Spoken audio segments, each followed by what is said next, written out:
Mendersa Saadati Islamiyya Silamiya kunaja kalaro o ye kalaro kura ye min n'a bi Bamakɔ Titibugu la. Chana ka kalandenw, Chana kanubagaw ani Chana mawlaw tangana ka bɔ mɔgɔ minnu ma, aw minnu bɛ fɛ a denw ka alikuranɛ dafalen durusi, Silamiya diinɛ sariyaw, a batow, a ladabuw k'olu kalan k'a dɔn fo k'a dɔnnakari.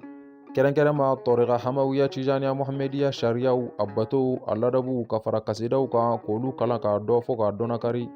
Larabukan yɛrɛ ka se k'a dɔn, k'a fɔ, k'a sɛbɛ ani ka se k'a kala lafiya ani damu kɔnɔna na, aw y'a sefa biribiri a ka se Mendersa Saadati Islamiyya la.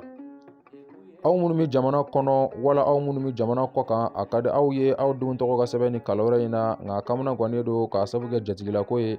Anw b'a fɔ aw ka nisɔndiya, k'a sabu kɛ aw denw ka siyɔrɔkow, u ka dumunikow, u ka kɛnɛyako n'u ka saniyakow, Mendersa Saadati Islamiyya b'a janto nin bɛɛ lajɛlen la u ka kalan furancɛ kɔnɔna na. Nin bɛɛ kɔfɛ n'aw mago bɛ kunnafoni yɔrɔw la, aw bɛ se ka weleli kɛ nin numéro ninnu na. Mendersa Saadati Islamiyya ko aw bɛɛ lajɛlen bisimila.